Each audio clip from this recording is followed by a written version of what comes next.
America જવા માટે Indians હંમેશા તલપાપડ રહેતા હોય છે અને ત્યાં ગયા પછી ગ્રીન કાર્ડ મેળવવા માટે તેઓ આકાશ પાતાળ એક કરી નાખે છે.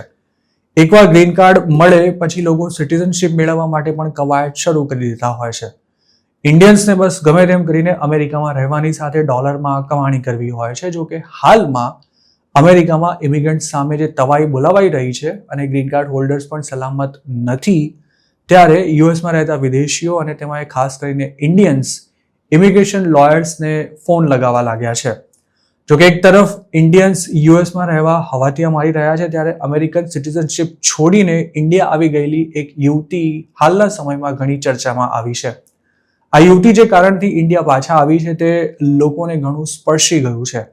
તારા પ્રસાદ નામની આ 25 વર્ષની યુવતી ડિપોર્ટ થવાના ડર કે પછી બીજા કોઈ કારણથી અમેરિકા છોડીને નથી આવી, પરંતુ વિન્ટર ઓલિમ્પિકમાં ભારતનું પ્રતિનિધિત્વ કરવા માટે તેણે આ નિર્ણય લીધો છે. આ વાતની જ્યારે બિઝનેસ ટાઇકૂન આનંદ મહિન્દ્રાને જાણ થઈ ત્યારે તેમણે પણ તાળાના ભારોભાર સોશિયલ મીડિયા પર વખાણ કર્યા હતા.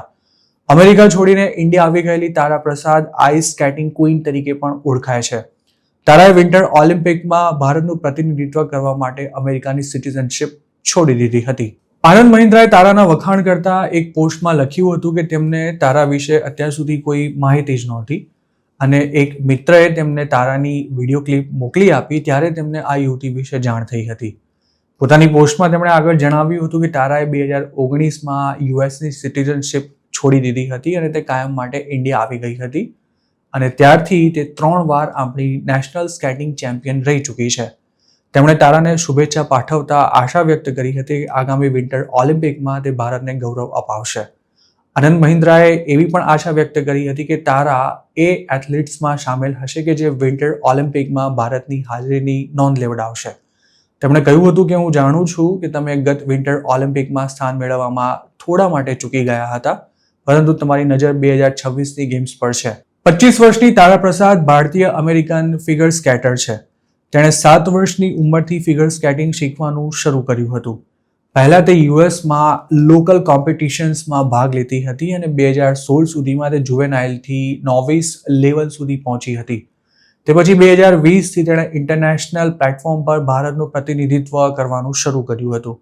તેણે મેન્ટર ટોરોન કપથી ભારત માટે સિનિયર ઇન્ટરનેશનલમાં ડેબ્યુ કર્યું હતું. તારાનો જન્મ યુએસમાં મૂળ તમિલનાડુના ઇમિગ્રન્ટ ફેમિલીમાં થયો હતો. તારા 2022, 23 અને 25માં એમ 3 વાર ઇન્ડિયન નેશનલ ચેમ્પિયનશિપ જીતી ચૂકી છે.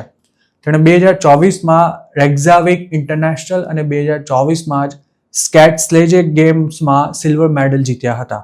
તારાએ 2022 અને 23માં ફોર કોન્ટિનેન્ટ્સ ફિગર સ્કેટિંગ ચેમ્પિયનશિપનું ફાઇનલ સેગમેન્ટ પણ પૂરું કરી લીધું છે.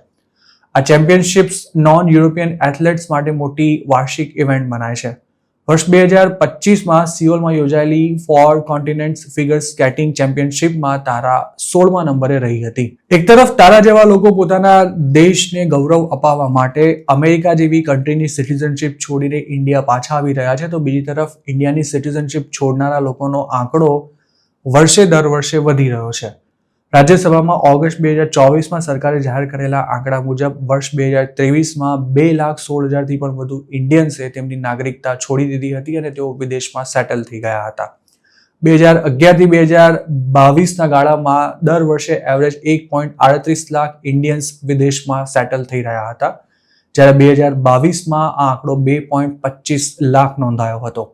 ઇન્ડિયા છોડી જનારા લોકો મોટાભાગે ક્વોલિટી લાઈફનો અભાવ, પોલ્યુશન, વસ્તી વધારો તેમજ કરપ્શન જેવા કારણો આપતા હોય છે. આ ઉપરાંત નબળો ઇન્ડિયન પાસપોર્ટ પણ તેના માટેનું એક કારણ ગણાવાય છે, જેથી ઘણા લોકો તો વિદેશની સિટીઝનશિપ મેળવી લીધા બાદ ઇન્ડિયા પાછા પણ આવી જતા હોય છે.